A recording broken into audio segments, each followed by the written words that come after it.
Good evening and welcome to yet another episode of the program Service to Humanity, your window into the activities of the Federal Ministry of Humanitarian Affairs, Disaster Management and Social Development, and her agencies as it carries out its mandate of fighting poverty and coordinating the nation's response to humanitarian issues.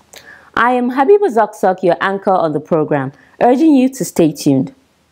In line with the mission of the President Buhari administration to, amongst many things, improve the lives of older persons, the Ministry of Humanitarian Affairs, Disaster Management and Social Development, through one of its agencies, the National Senior Citizens Center, NSCC, has created policies and developed programs that will give older citizens safer and better lives. Along these lines, we shall feature a medical outreach by the Humanitarian Ministry through the NSCC in Karu local government area of Abuja, where older persons in that area were given free medical treatment and counseling. But what are the challenges that older people face? Our crew visited the Amazing Grace Foundation, an older person's shelter, to interact with its founder in order to have a glimpse of issues and challenges surrounding the lives of older persons in Nigeria. These and other stories when the program starts fully after this timeout. Don't go away.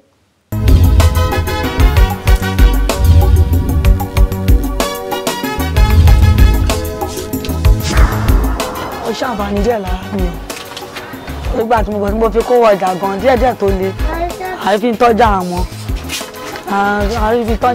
ọmọ ìjẹun lásìkò wọn dẹ̀ lọ school ètò tó gbé kalẹ̀ ẹ̀ náà wà òkè náà àmọ́ bọ́ iṣẹ́ iná kọ́ máa stop ẹ̀ o àkọ́yẹ́ ká máa jàǹfààní ẹ̀ lọ títí láéláé o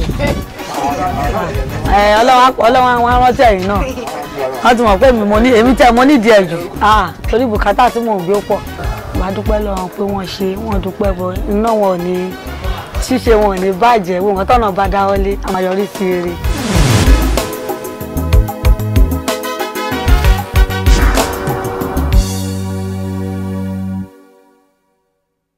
We shall begin with the Management Diary, where we bring you news from the ministry and her agencies. On the news, Nigerian government scaling up climate change adaptation efforts, just as federal government delivers more humanitarian aid to Bayelsa. Stay tuned for details.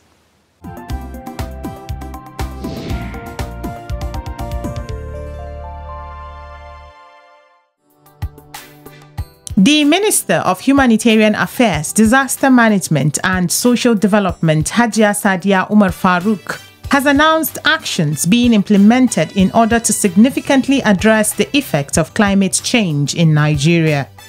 Farouk made this known on the sidelines of the Climate Change Conference COP27 held in Sharm el-Sheikh, Egypt, where international stakeholders gathered to propose ideas to reduce catastrophic effects of climate change. According to Farouk, hydrometeorological events brought on by climate change are producing terrible humanitarian crises in Nigeria, necessitating an urgent expansion of climate change adaptation activities. She noted that the Nigerian government, through the Federal Ministry of Humanitarian Affairs, Disaster Management and Social Development, is scaling up climate change adaptation efforts in Nigeria so as to build community resilience and adaptation practices to mitigate and reduce the consequences of climate change. The minister added that by attending the event, the Nigerian government hopes to harness and discuss good practices, programs and strategies that other countries are using to reduce vulnerabilities of climate change in order to know how to build adaptive capacities and resilience in line with national and international policies and commitments in disaster risk reduction and climate change adaptation. Recent widespread migration, infrastructure damage, and farmland loss as a result of catastrophic flooding have disrupted livelihoods, raised the danger of famine since farmers are unable to grow crops, and elevated concern over the spread of malaria, cholera, diarrhea, and other diseases.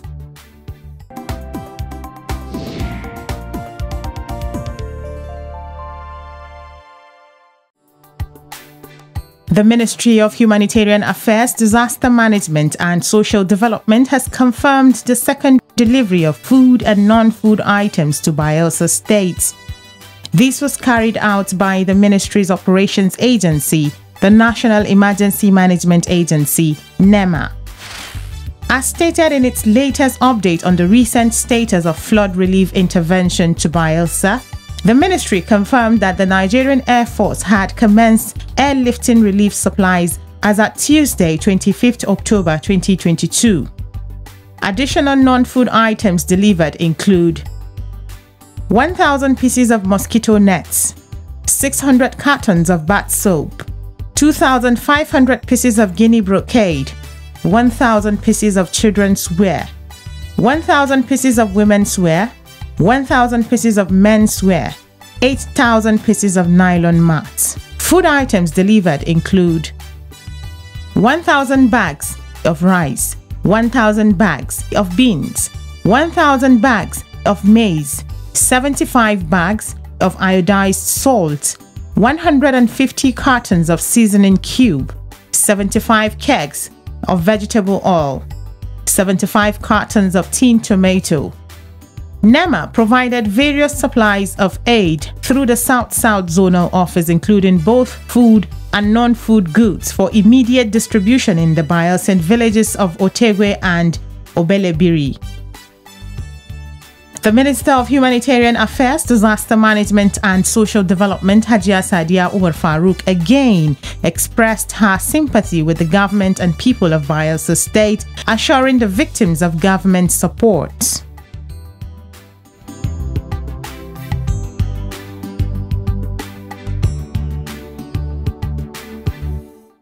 You are still watching Service to Humanity, your window into the activities of the Ministry of Humanitarian Affairs, Disaster Management and Social Development, and under its purview as it carries out its mandate.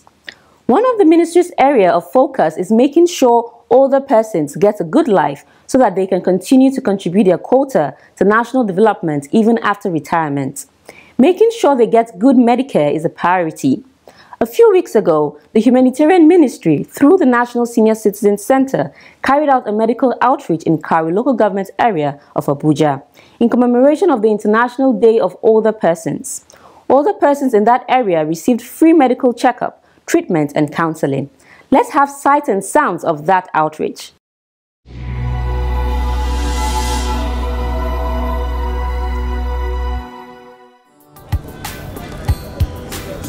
The medical outreach saw a high turnout of older persons who trooped into the palace of the village head of Karu, venue of the outreach. The older persons came to have themselves checked, treated, and counseled on how to live healthy lives. Amongst those present at the event were Minister of Humanitarian Affairs, Disaster Management and Social Development, was represented by the Director General of the National Senior Citizens Center, Dr. Imem Omokaro, Special Advisor to the President on Humanitarian Affairs, Musa Bungudu, and other dignitaries. While addressing those in attendance, Director General of the NSCC, Dr. Imem Omokaro, enlightened them on the programs and plans the federal government has for older persons in Nigeria. Say because you old, don't mean say make you dey alone for your house, they don't leave. Make everybody abandon you. Not be so. You know say because you old, don't mean say make person they abuse you. They think say una not get value again. Now that kind of thinking, now this federal government think now. Say for all these many years, no government don't look old people as in they look other people. So this government of Muhammadu Buhari now don't come establish one commission agency. Say this commission for the first time for Nigeria make it look matter wey concern old people. Shey una hear me so? Policy for that, this center for the first time don't get policy, and not only policy, you don't get legislation. So even National Assembly people support government. Say time don't come, make them look old people. Omokaro assured the attendees of the federal government's commitment to always pay attention to the plight of older persons. Further interacting with journalists, Karu speaks on the challenges facing older citizens in Nigeria and why the NSCC chose to carry out a medical outreach to help them. Apart from, giving this opportunity for health checks and all, we're also using the opportunity to, to ask them questions. Because right now, the National Senior Citizen Center, we are developing a strategic plan, 10-year strategic plan, and we have a national technical working group that was inaugurated. And from Monday, we'll be traveling across this country, engaging zonal stakeholders. So this is an opportunity. We do the zonal, but we also engage in pockets. If you see, you'll see staff walking around with questionnaires. So we want to ask them specifically on health issues here. And that's why we say, let's go with a medical outreach. From the age of 45, 50, changes has already started taking place. A consultant public health physician, Dr. Felix Oyari, who led the medical team to treat and counsel older persons present at the medical outreach program, also speaks to journalists on the welfare of older persons. The welfare of the senior citizens can be summarized under two headings: their health and their welfare. Now, welfare package is plenty. There are so many things involved. Retirement benefits, housing, so many things. But again, somebody needs to be healthy, even to enjoy a good aging. For you to age gracefully, you have to be healthy. So we start with health because we want, as people age, they will still be able to modulate or moderate the factors that will lead them to disastrous aging. One of the beneficiaries of the medical outreach is Talatu Ania. She suffered an accident about 5 years ago that led to the amputation of one of her lower limbs. She speaks on life after her accident and appreciates the federal government for bringing treatment to them. After my accident 5 years ago, I did not have any health challenge until recently. I feel pains on my shoulders and I also developed blisters on my lips. I had to rely on native medicines. I am very happy you came to examine and treat us. May God bless you.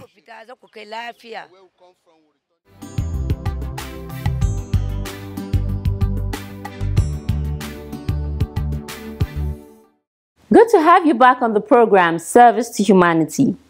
As we saw in the previous segment, the welfare of older persons in Nigeria is of utmost importance to the federal government and the National Senior Citizen Center, NSCC. But how exactly do these older persons live, and what are some of their challenges?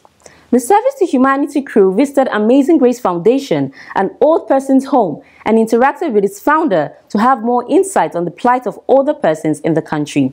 Let's see how that visit and interaction went.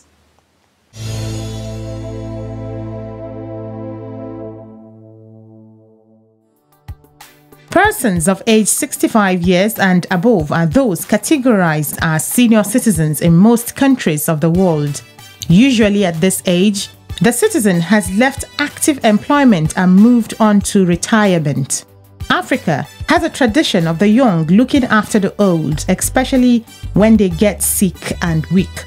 However, economic trends globally is eroding that tradition. Dr. Mary Ifenyinwa Obegolu runs a foundation which cares for older persons. She speaks more on this trend. In the olden days, do we call it olden days? About 15, 20 years ago, that was the trend. That was the African culture. That was the African lineage everybody yearned for. You train your children will come back and take care of you. That was the trend in Nigeria. That was the trend in most African countries. But with global economic recession that has affected not only Nigeria, but almost all the parts of the world. You train a child, the child goes to secondary school, to university, comes out, he's doing POS, graduates. There's no work anywhere. He cannot find work, he cannot find bearing. And the child struggles to get married, to raise his own family. So now he begins to wonder between the two choices, what does he make? Is it to go and start taking care of his parents or to get married and start his own family? In most cases, they choose to start their own families. Because of these and other issues, older persons are open to various forms of abuse, physical, social, and environmental, as Dr. Obegolu explains. Some family members, they even sell property deeds. If they have the mother or the child had property, if they say, what are they doing with the property? They carry the property deeds and sell. Some sell their clothes, some sell their trinkets, their gold, everything, and they leave the parents at home to suffer. And to suffer and die. That is the family abuse. And even abuse, the religious abuse. Some of them keep them, lock them up. If you go to the villages, you see where they are locked up. When I tour around the country, you see how some of them are locked up. They are not allowed to attend the religion of their choice. There is no walking path where the elderly can walk. You go to the offices when we are fighting the pension board. You go to the offices, you find an office where the elder will go and collect his pension. It's in 1, 2, 3, 4. And the elder cannot climb it. The buildings, nothing, everything is skewed against the weak elderly person. All of these factors, plus a genuine passion for the plight of the elderly, especially the poorest of the poor, led Dr. Ifeyinwa Obegolu to establish the Amazing Grace Initiative, which gave birth to this old people's home. By 2002, where the Amazing Grace Initiative was on top gear, helping the less privileged members of the society. But then we noticed that some of our elders who come there, who come to us for help, and the rest of them, after some time we don't see them again. After some time we don't see them again. And when they come, they tell us of the problems, the abuses they are going through. So we put it in prayers, and by God's directive, we formed the Amazing Grace Foundation for the elders and widows and victims of family violence. That was in 2004. But then nobody knew about the problems of the aged in the society. It was a novel thing in the society, forming an old people's home, 2004. It was so novel in the society. But then with God's help and intervention of some churches, we were able to pull through. Dr. Obegolu shares with us how some of the older persons find their way to the Amazing Grace Foundation, which is the mother body for the home. So sometimes when some of them are getting old and they have nobody, or they're thrown out from their homes, they know they have a home here. Now sometimes most of these beggars, I won't call them beggars because they are stranded in the streets. The churches see them, or members of the society see them wandering about. They bring them here. And then sometimes there are some of them whom their own relations who have seen our work bring here. We are enjoying the founder. She's a mother. The foundation involves older citizens in various activities in order to have sound health and minds. Action time, dance time, the knitting time, playing ludo, playing ball. We have activities. And then prayer session. The most important thing is for them to realize. I have a case of a lady that came from our cousin. For them to realize that there is another world after this, that there's somewhere we are going to, and they need to prepare themselves. You see, at that age, most of them are full of unforgiveness. So our first target is to unburden that unforgiveness, unburden that hatred about them, so that they're able to forgive, bring them closer to God, so that if anything happens, eventually they will meet God. Amazing Grace Foundation has volunteer lawyers who help handle its cases on pro bono basis, as well as the medical treatment of its older persons. However, Dr. Obegolu hopes for a time when the welfare and plight of older persons in Nigeria will be given priority attention. From 2006, during Obasanjo's regime also, we started urging the government to create a welfare scheme for the aged. They thought of, is it NHS? We applied, say, let the aged give us 1 or 2 slots so that we don't spend our money every time on the aged. There was no reply. But I'm sure that the new government of the National Citizen Center, they are looking into it and they are going there forcefully. I'm sure that sooner or later it will reach us. The federal government, in taking note of the plight of older persons, developed the policy on aging as well as establishing the National Senior Citizens Center as an institution to facilitate and guarantee quality of life, economic and social participation of older persons in our society. Dr. Obegolu speaks on this initiative of the President as well as the establishment of the National Senior Citizens Center. I just thank God. Look, that's one thing, the one credit I will give to Buhari government. He's the only government that recognized the plight of the elderly and set up the Humanitarian Affairs and the NSCC to look into the affairs. That is why every day we gather here, we pray for him. Because he's the only president that has recognized us. Recognized us, hoping that those institutions he set up will take care of the elderly. But I'm sure they're coming. One by one, they're moving. It's not a day's journey. When we created the awareness, this lady in the NCC now, Dr. Karu, she was one of the first people who came here to my office here and asked about the elderly. And I told her everything. I still met her in New York when we were having International Day of the Elderly in New York. So, and I saw a lady with a passion. She showed so much passion. She collected some documents, everything. She showed her pictures relating to the sufferings of the elderly. And thank God, when we started it, it was for people to take it up from us. With the visit of the Director General of the NSCC, Dr. Karu, the Amazing Grace Foundation for the first time developed a relationship with the federal government. That led to the NSCC paying a visit to the center to mark its first anniversary this year as part of activities held. They gifted them various food and non-food items.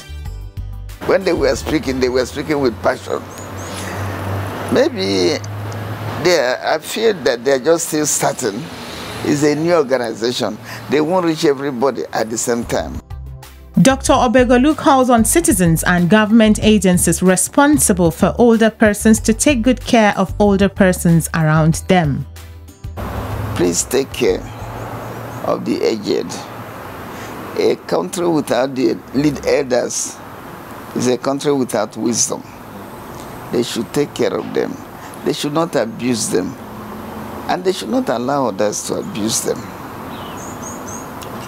The message to these governments and other institutions like this, organizations like this, that are taking care of the aged, are taking care of the poorer people in the society. I will show you what is happening, because some of the records are here. They should please help us. That's why the president set up that organization. They should reach out to individuals like us, and then so that they can help the less privileged members of the society. That's why the government set it up. I just wish that they can key into the government policy.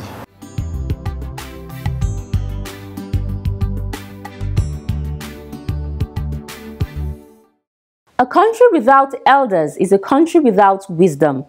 Thank God for the initiative of this administration, who through the Ministry of Humanitarian Affairs is working towards giving the elderly in the society better welfare and dignity. Join us same time next week and same station for more on the strides of the Ministry of Humanitarian Affairs, Disaster Management and Social Development and its agencies as it provides a much-needed service to humanity. See you next week.